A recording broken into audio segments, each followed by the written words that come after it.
नमस्ते दोस्तों, यहाँ पर आप लोगों के कुछ प्रश्न हैं जो कि एक ही लाइन में है, जिसका उत्तर आप लोग लिख लीजिए, क्योंकि हो सकता है कि ये प्रश्न आपके कंपटीशन में पूछे जाएं।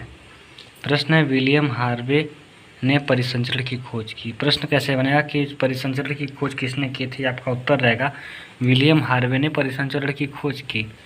ब्लड ग्रुप की खोज किसने की? ब्लड ग्रुप की खोज कार्ल लैंडस्टीनर ने की। हमारे शरीर की हड्डियाँ किससे बनी होती हैं? तो उत्तर है हमारे शरीर की हड्डियाँ ट्राई कैल्शियम फास्फेट से बनी होती हैं। प्रश्न है, मस्तिष्क का सबसे बड़ा हिस्सा कौन सा होता है और मस्तिष्क का वजन कितना है?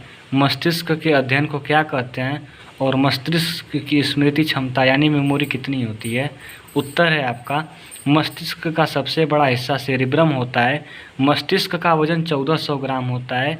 मस्तिष्क के अध्ययन को न्यूरोलॉजी कहते हैं और मस्तिष्क की स्मृति क्षमता 2.5 पीबी या पेटाबाइट होती है।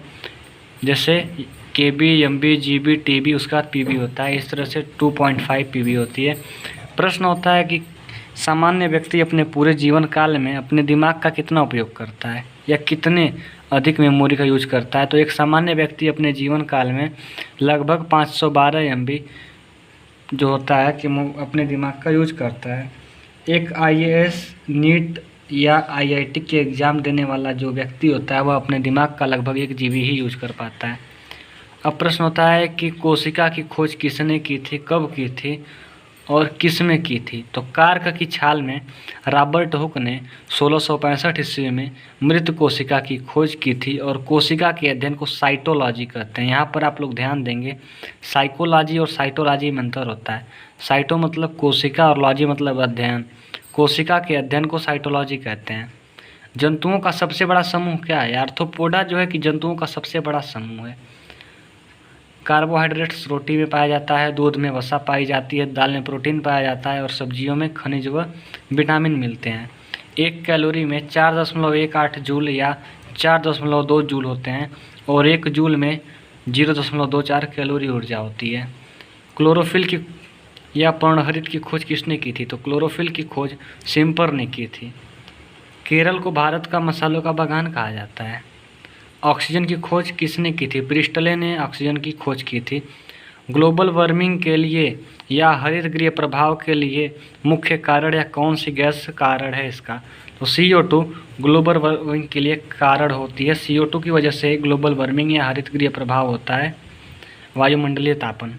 सोडा वाटर अग्निशामक यंत्र में CO2 मिलाई जाती है। पूछता है कि O3 या जो आपका होता है ओजोन परत का क्षय कौन सी गैस करती है?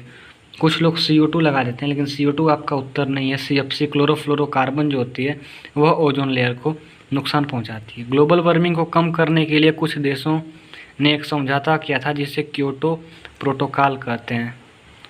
अब आता है दूसरा प्रोटोकॉल, आपका मुख्य प्रोटोकॉल हमेशा पूछता है मॉन्ट्रियल प्रोटोकॉल क्यों किया गया?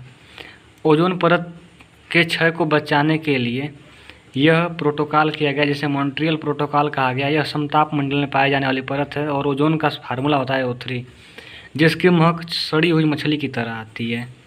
जो कार्टेजेना प्रोटोकॉल आपका है या नगोया प्रोटोकॉल है वह जैव विविधता बायोडाइवर्सिटी से संबंधित है।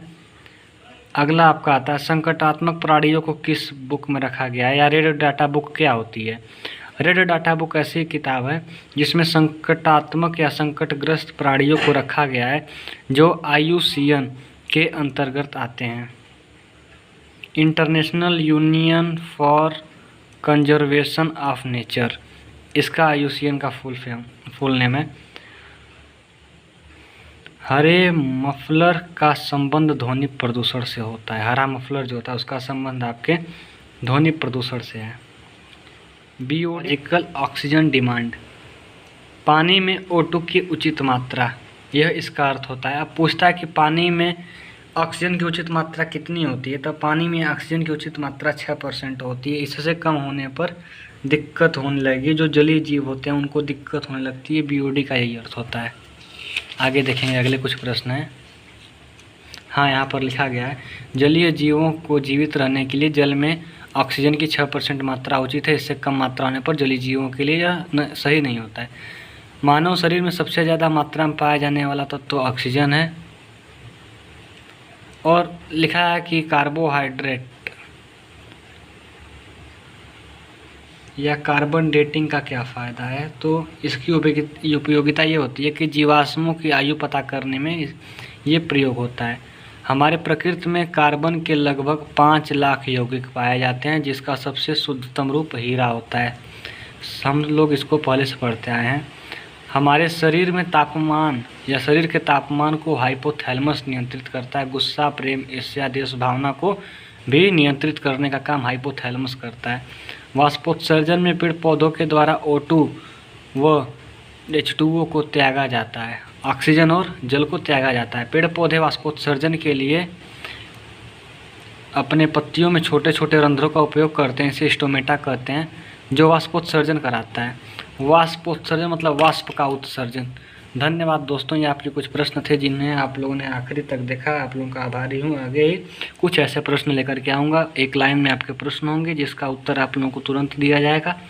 आप इन सबको लिखेंगे क्योंकि हो सकता है भविष्य में आपको ऐसे प्रश्न हल करने की आवश्यकता पड़े। जय हिंद, जय भारत।